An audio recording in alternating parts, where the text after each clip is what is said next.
Spectacular season ng mga kapuso. Ready na ba ang mga costume at decoration ninyo? Aba, papahuli raw ba kayo sa horror display ng isang couple sa Mariveles, Bataan? Ayan o, life-size na katatakutan ang paandar na mag-asawang Arnel at Rhea Bravo sa Zigzag Road.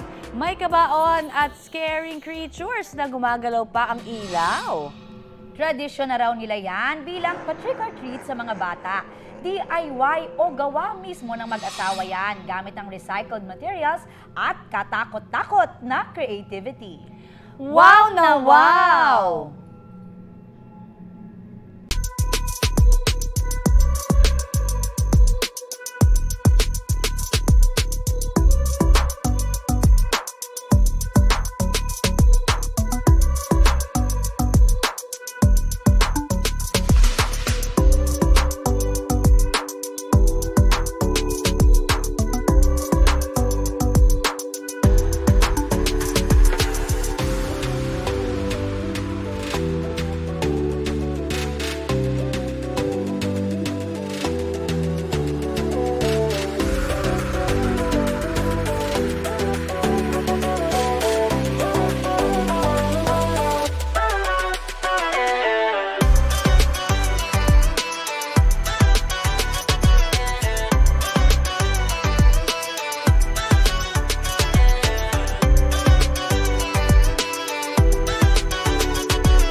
Kapuso, para sa mga maiinit na balita, mag-subscribe sa GMA Integrated News sa YouTube.